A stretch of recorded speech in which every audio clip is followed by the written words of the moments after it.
السلام علیکم ګرانو هیوادوالو، خدای دې وکړي چې ټول روغ او جوړ اوسئ. امید لرم چې ژوند به مو ښه روان وي. یو نوی درس ته ښه راغلاست. نن زموږ درس د فورم نگاتیو په باره کې دی، یعنی منفي جوړښتونه. د منفي جوړښتونو په باره کې نن درس لرو، یعنی منفي جوړښتونه څه دي، څنګه استعمالولی شو، څنګه یو جمله منفي کولی شو.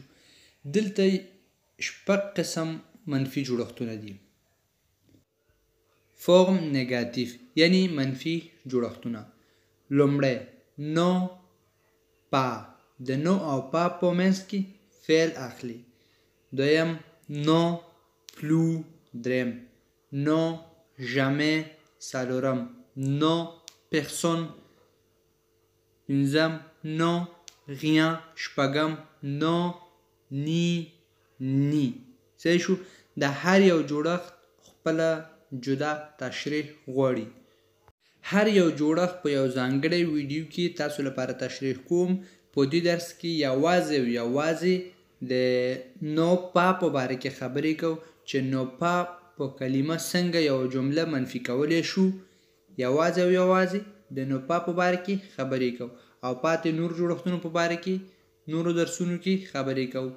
یعنی هر یو جوړښت لپاره یو ځانګړی ویډیو جوړوم او تاسو سره یې شیر کوم. مخکې له دې چې درس شروع کړو، که چېرې چینل مو سبسکرایب کړی نه وي نو چینل سبسکرایب کړئ، زنګ په علامه باندې کلیک کړئ. هر کله چې موږ یو نوی درس شیر کړو تاسو لپاره ورسیږي. ویډیو لایک او شیر کړئ. راځئ چې اوس درس شروع کړو. په دې درس کې یوازې نو پا جوړښت په باره کې خبرې کوو. Il a un frère. Il a un frère. Il a un frère. هغه یو ورور لري. مثبته جمله ده. هر کله چې غواړو دا جمله منفي کړو نو دا د سبجیکټ څخه وروسته چې کوم فعل تاسو وینئ دغه فعل د نو پا کلمې په منځ کې اخلو.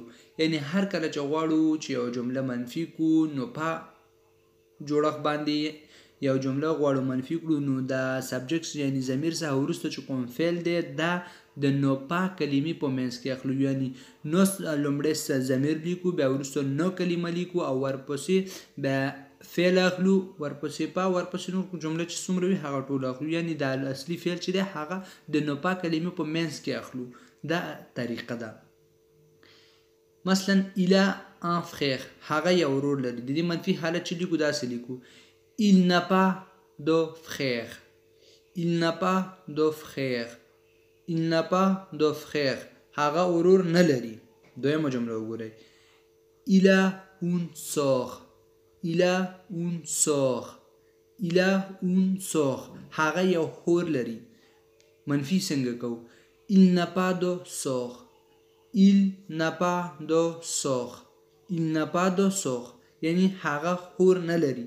یعنی په دې جمله کې ا یعنی avoir فعل دی، نو په دغه وخت کې ا چې فعل دی نو نه پا. il n'a pas de sœur، هغه خور نه لري. نو فعل د نو کلمې څخه وروسته اخلو، بیا پا فعل څخه وروسته راخلو. il a des enfants. Il a des enfants. Il a des enfants. هغه ماشومان لري. هر کله چې غواړو دغه جمله منفي کړو بیا هماغه طریقه ورسره استعمالو لکه il n'a pas d'enfant. Il n'a pas d'enfant. Il n'a pas d'enfant. هغه ماشومان نه لري. il a des enfants، هغه ماشومان لري. il n'a pas d'enfant، هغه ماشومان نه لري. بل مثال il y a du café. Il y a du café. Il y a du café یعنی کافی شته. منفي دا غواړو دا جمله منفي کړو نو څنګه منفي کوو؟ موږ ویلې د منفي کولو طریقه دا ده چې سبجیکټ یعنی ضمیر څخه چې وروسته کوم فعل راغلی دی هغه فعل د نو پا کلمې په منځ کې اخلو. لومړی نو پا لیکو، ورپسې هغه فعل لیکو، ورپسې پا، نور چې کومه جمله ده خپله لیکو، جمله منفي شو. دا یې اصلي طریقه ده. il y a du café. کافی شته. il n'y a pas de café. il n'y a pas de café یعنی کافی نشته. il n'y a pas de café یعنی کافی نشته.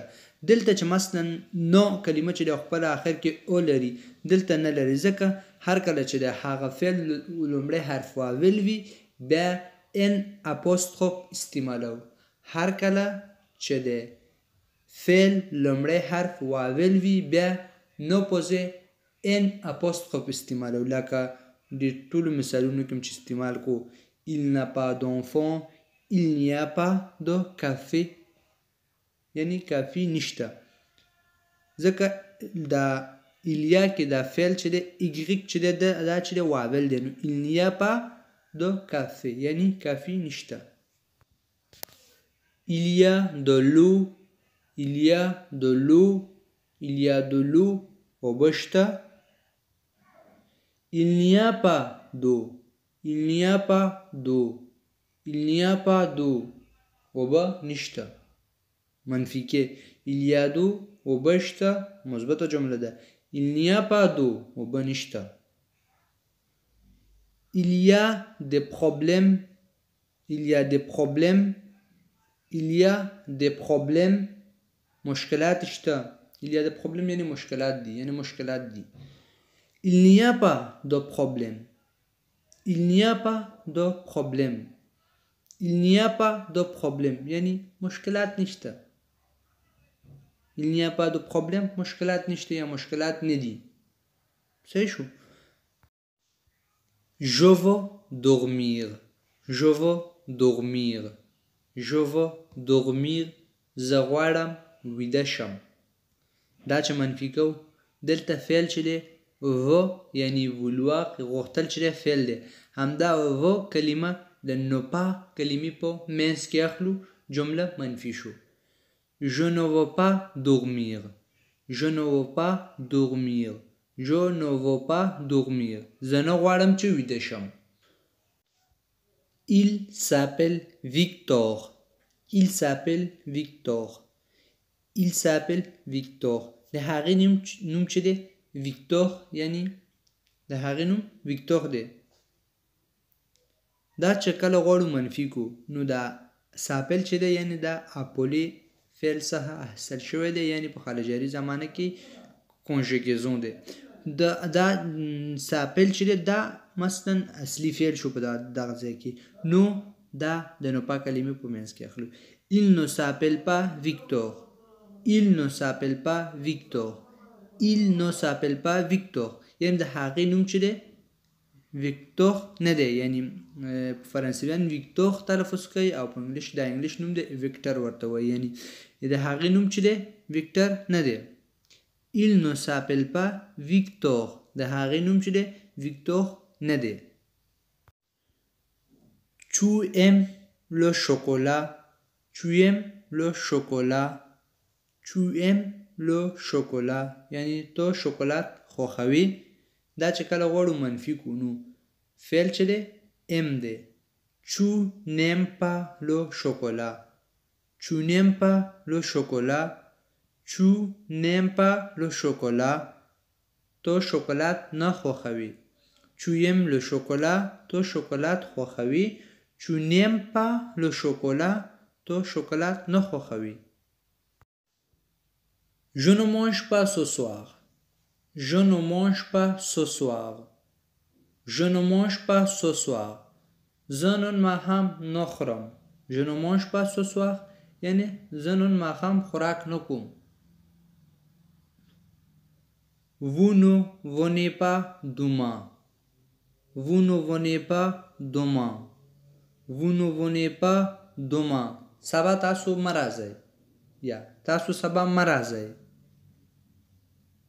je n'aime pas le café je n'aime pas le café je n'aime pas le café je n'aime pas le café زه کافي نه خوښوم.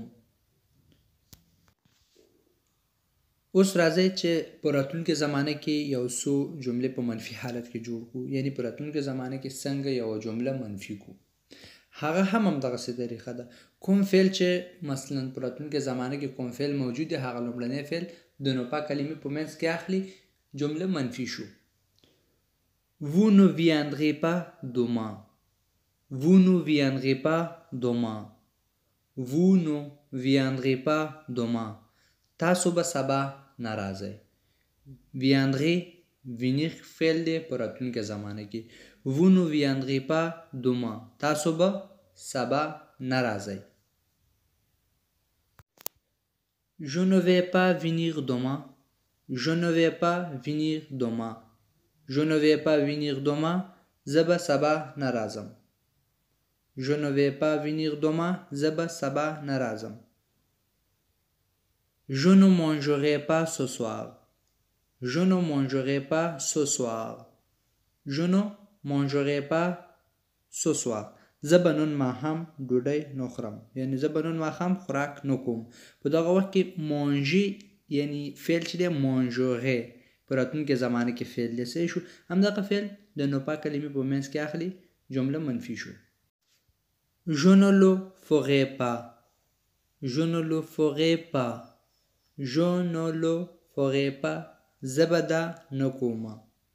صحیح شو. زه به دا نه کومه.